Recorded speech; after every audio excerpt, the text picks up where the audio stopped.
A couple of weeks ago, the US Army finally announced the winner of their long-running next-generation squad weapon program, selecting the SIG Sauer MCX Spear Rifle as the XM5 and the LMG 6.8 as the XM250.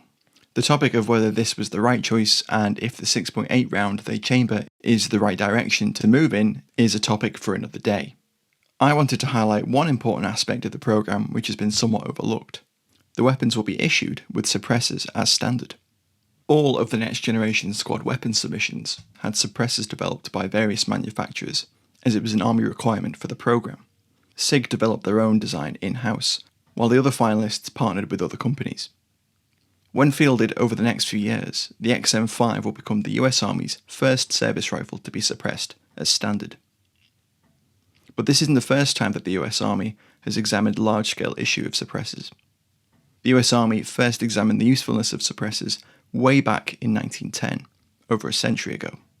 The first viable firearms suppressors appeared just after the turn of the 20th century, with a series of patents granted on various designs between 1909 and 1920.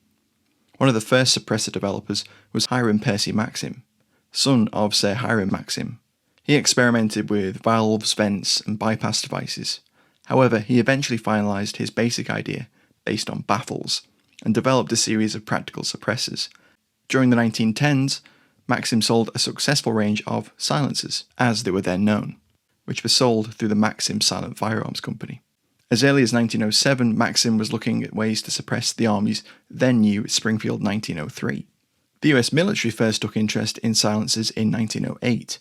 However, the 1909 annual report of the Chief of Ordnance wasn't too enthusiastic, stating that the silencer be not adopted for use in the service in its present form, citing visible gases leaving the device and difficulty of mounting a bayonet. The following year, the Chief of Ordnance believed that the improved Model 1910 silencer overcame most of the defects found in the earlier design, and that 500 of the silencers are now being procured with a view to the issue of one or more to each organisation for instruction of recruits in target practice and for issue to the militia. The US School of Musketry also tested the Maxim silencer. 24 soldiers were issued with silenced 1903s for the test. The school's testing found that the report at the muzzle and the recoil felt by the rifleman was reduced when compared to a normal unsuppressed 1903. The School of Musketry's report noted, "The muffling of the sound of discharge and the great reduction in the total volume of sound which permits the voice to be heard at the firing point."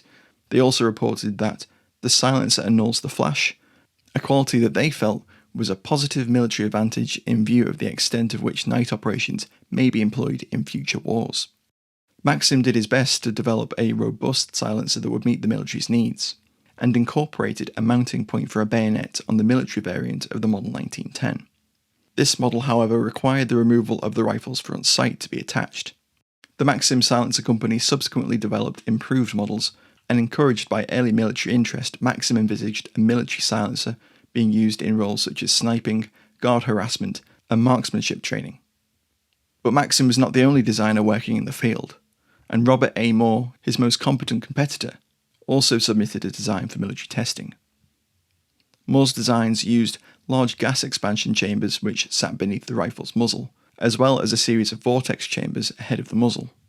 US ordnance tests with Moore silencers began in 1910.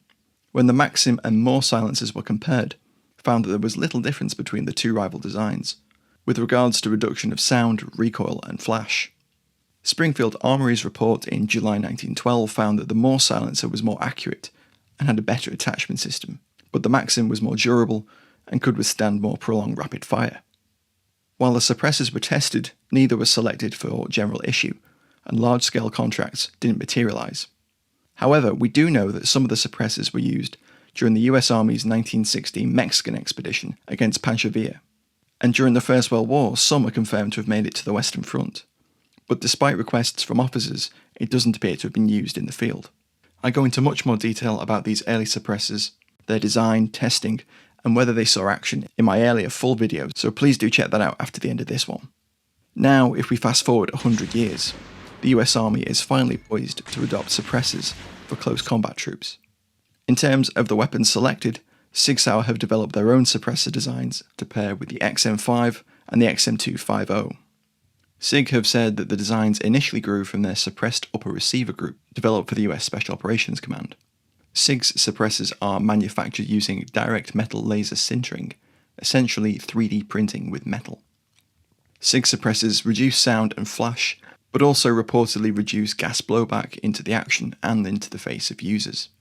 SIG's suppressor for the XM5 appeared to be their SLX can, optimised for the reduction of blowback of toxic gases. SIG claim by as much as 70 to 80%.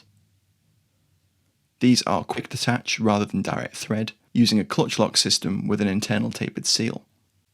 One thing the Army has not yet commented on is the efficiency of the suppressors, so we don't know what levels the report of the weapons has been lowered to.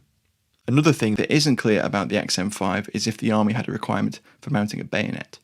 If not, that would also make the XM5 the first US Army service rifle not to mount a bayonet.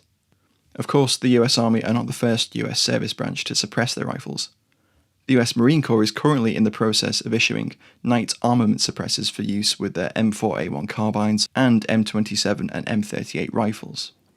The process began in late 2020 and is ongoing, with the Corps citing many of the reasons originally identified back in 1910, including reduced signatures, improved communication, and hearing protection.